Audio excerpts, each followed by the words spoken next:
नमस्कार। नंदकिशोर एजुकेशनल इस YouTube channel में मैं आपका तहे दिल से स्वागत करता हूँ। क्यों मित्रों, हो गई दिवाली और हो गया लॉकडाउन अनलॉक 1 4 भी हो गया अभी, तो धीरे धीरे सब रूटीन लग रहे होंगे। तो आइए शुरू करते हैं। हम भी बढ़ते हैं हमारे नेक्स्ट वीडियो की तरफ। पिछले वीडियो में हमने सर्वनाम के बारे में जानकारी ली थी और सर्वनाम कंप्लीट करके आज हम स्टार्ट करेंगे एडजेक्टिव। जी हाँ, एडजेक्टिव को हिंदी में विशेषण कहा जाता है। तो आइए शुरू करते हैं एडजेक्टिव ऑफ काइंड्स और एडजेक्टिव काइंड्स को, यानी विशेषण के भेद को। विशेषण के भी निम्नलिखित होते हैं। इनमें से पहला नंबर 1 होता है एडजेक्टिव ऑफ क्वालिटी। इसे गुणवाचक विशेषण कहते हैं।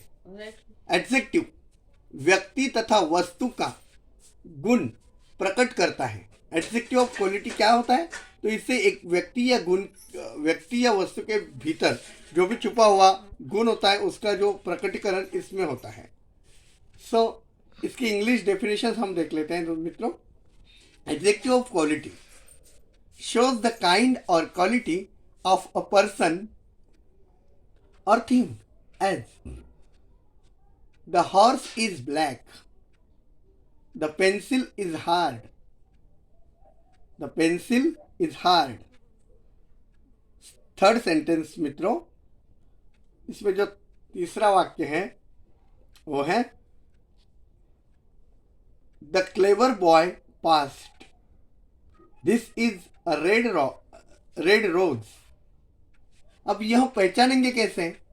तो कैसा शब्द लगाकर संज्ञा से प्रश्न करो। पहले इस उदाहरण का हिंदी में अनुवाद कर लो कि देखो, अब प्रश्न घोड़ा कैसा है, इस वाक्य के हिंदी अनुवाद किया हमने, द हॉर्स इज ब्लैक। अब इसका हिंदी अनुवाद हुआ घोड़ा काला है। अब प्रश्न करो संज्ञा यानी घोड़ा यह है, संज्ञा है। संज्ञा से प्रश्न करो, कैसा लगाकर प्रश्न करो, घोड़ा कैसा है? उत्तर में आया घोड़ा काला है। इस प्रकार बाकी के जो वाक्य मैंने दिए हैं उसकी आप व्याख्या करो, या फिर वह आप उसमें से एडजेक्टिव कौन सा है ये आप निकालो, आप ढूंढो। बाकी के आपके लिए मैं बाकी एग्जाम्पल छोड़ रहा हूं। अब देखो, दूसरा एडजेक्टिव ऑफ विशेषण का दूसरा जो भेद है वो है adjective of quantity. ADJECTIVEOF of quantity, QUNTITY quantity. इसे परिमाणवाचक विशेषण कहते हैं। यह विशेषण एडजेक्टिव वस्तु की मात्रा प्रकट करता है। वस्तु की मात्रा कितनी है इसका वर्णन एडजेक्टिव ऑफ क्वांटिटी में किया जाता है। देखिए इसका एग्जाम्पल, इसकी इंग्लिश डेफिनेशन देख लेते हैं पहले। Adjective of quantity shows how much of things is meant as, for example, give me some milk. Second example, he has much money. We have enough food. He has a little knowledge. अब इसकी पहचान कैसे है? तो इन वाक्यों का आप क्या कर सकते हो, हिंदी में अनुवाद कीजिए। इसमें से हम यह वाक्य लेते हैं, He has much money. उसके पास बहुत से पैसे हैं। अब ये मच क्या है? तो देखो, मच, मोर और मोस्ट। उसके पास कुछ पैसे हैं, यानी मच मनी, ही हैज। उसके पास कितने पैसे हैं? तो ही हैज मच मनी, कुछ पैसे हैं। कितने लगाकर इसका उत्तर ज्ञात किया जा सकता है। उसके पास कुछ पैसे हैं, तो उसके पास कितने पैसे हैं? तो उसके पास कुछ पैसे हैं। हमारे पास कितना, देखो अगला एक सेंटेंस मैंने दिया था यहाँ पे, कौन सा दिया था कि वी हैव इनफ फूड, हमारे पास जितना चाहिए पर्याप्त भोजन है, पुरेसा, इसलिए इनफ यानी पुरेसा, मुझे जितना आवश्यक है उतना है. We have enough food. Okay, हमारे पास पर्याप्त खाना है. हमारे पास कितना खाना है? तो हमारे पास पर्याप्त खाना है. इन वाक्यों का हिंदी में अनुवाद करके आप ये उदाहरण को सॉल्व कर सकते हो. इसमें से एडजेक्टिव निकाल सकते हो. कितना, कितनी, हाउ मेनी से प्रश्न करके. अब हम एडजेक्टिव का तीसरा प्रकार देखते हैं, यानी एडजेक्टिव का तीसरा भेद जानते हैं, जिसका नाम है adjective of number. Adjective of number को हिंदी में संख्यावाचक विशेषण कहते हैं. ADJECTIVE of number, NUMBER, adjective of number. इसे हिंदी में संख्यावाचक विशेषण कहते हैं. यह विशेषण, इस विशेषण के द्वारा एडजेक्टिव ऑफ संख्या प्रकट करता है. यह संख्या प्रकट करता है. यह विशेषण क्या करता है? एडजेक्टिव ऑफ नंबर में संख्या प्रकट करता है, संख्या दर्शाता है. इसकी इंग्लिश डेफिनेशन देखिए. Adjective of number points out, POINTS, point out, OUT out, how many persons, PERSONS, persons or things are meant as. For example, he bought only one book. उसने, अभी इसका हिंदी अनुवाद क्या होगा कि उसने एक बुक खरीदी. उसने कितनी बुक खरीदी, यानी कितनी, उसने कितने किताबें खरीदी. तो he has bought only one book, केवल उसने एक ही किताब खरीदी. Okay, how many books did he buy? He bought only one book.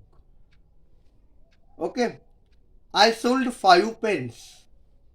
I sold 5 pens. मैंने कितने पेन बेचे?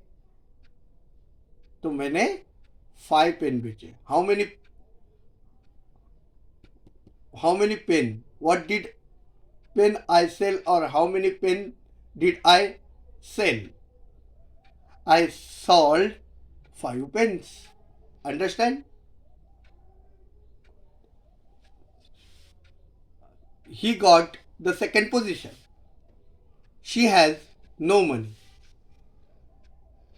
इस प्रकार इस वाक्य की पहचान कैसे की जाती है? फिर इसका हिंदी में अनुवाद करो और हाउ मेनी, कितने, लगाकर प्रश्न करो.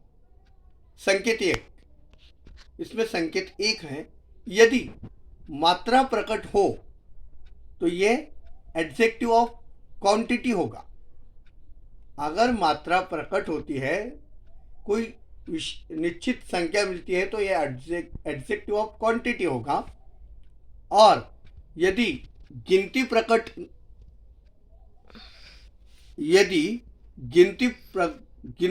प्रकट हो तो एडजेक्टिव ऑफ नंबर होगा. यदि मात्रा प्रकट हो तो एडजेक्टिव ऑफ क्वांटिटी होगा, परिमाण होगा. और यदि गिनती प्रकट हो तो एडजेक्टिव ऑफ नंबर होगा. संकेत 2, यदि इनके पश्चात मटेरियल नाउन या एब्स्ट्रैक्ट नाउन है तो ये एडजेक्टिव ऑफ क्वांटिटी होगा. और यदि इनके पश्चात कॉमन नाउन है तो ये एडजेक्टिव ऑफ नंबर होंगे. अब एडजेक्टिव ऑफ न्यूमरल यानी संख्यावाचक विशेषण के 2 मुख्य भेद होते हैं. एडजेक्टिव ऑफ नंबर निम्नलिखित 2 प्रकार के होते हैं. इनमें से ए, इन ब्रैकेट में A, indefinite numeral adjective. Indefinite numeral adjective का मतलब होता है मित्रों अनिश्चित संख्यावाचक विशेषण. अनिश्चित संख्यावाचक विशेषण क्या होता है? तो इससे कोई भी निश्चित संख्या का पता नहीं चलता। जिस विशेषण द्वारा किसी निश्चित संख्या का बोध न हो उसे कहते हैं indefinite numeral adjective. INDEFINITE indefinite numeral NUMERAL numeral adjective. अनिश्चित संख्यावाचक विशेषण या अनिश्चित संख्या विशेषण, इनसे नाउन्स की निश्चित संख्या प्रकट नहीं होती है। एग्जाम्पल देखिए, सम एप्पल्स आर ग्रीन। देखो, कुछ सेब्स, कुछ सफरचंद या कुछ सेब्स आर ग्रीन, हरे हैं। मेनी बॉयज वेंट देयर, कुछ लड़के, मेनी बॉयज, कुछ लड़के वहां गए थे, वेंट देयर। इनमें से फिर इनडेफिनेट एडजेक्टिव में कौन कौन से शब्द ज्यादातर प्रयोग होते हैं?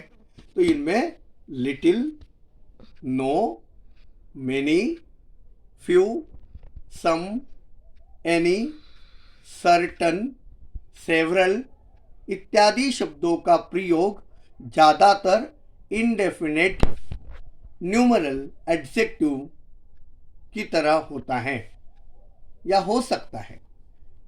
इनडेफिनेट न्यूमरल एडजेक्टिव में जो मैंने शब्द ऊपर बताए हैं उनका प्रयोग ज़्यादातर होता है। तो दोस्तों, आपको मेरे वीडियोस ज़्यादा से ज़्यादा पसंद आ रहे होंगे और यह आपकी बदौलत है कि मैं 100 से ज़्यादा सब्सक्राइबर हासिल करके, मैंने आपको वादा किया था कि मेरे अगर 100 सब्सक्राइबर होते हैं तो मैं बहुत जल्द ट्रांसलेशन के ऊपर वीडियो बनाऊंगा। तो दोस्तों, अब मंजिल दूर नहीं, आप यूं ही मुझे आपका प्यार देते रहिए। मेरे वीडियो, मेरे चैनल को सब्सक्राइब कीजिए, ज़्यादा से ज़्यादा दोस्तों तक ये वीडियोस पहुंचाइएगा, शेयर कीजिएगा, सब्सक्राइब कीजिएगा और वो लाल घंटी का बटन दबाना मत भूलिएगा जो कि नोटिफिकेशन है, क्योंकि अब मैं आपके लिए बहुत ही इंटरेस्टिंग और ट्रांसलेशन के वीडियो बनाने जा रहा हूं। दोस्तों, मेरी इस वीडियो का लुत्फ उठाने के लिए देखते रहिए नंद किशोर एजुकेशनल। इस चैनल को सब्सक्राइब करना मत भूलिए और आपके दोस्तों को भी ये ज्ञानवर्धक चीज़ बांटना मत भूलिएगा। दोस्तों, मिलते हैं नए वीडियो में, तब तक खुश रहिए, आबाद रहिए, बाय।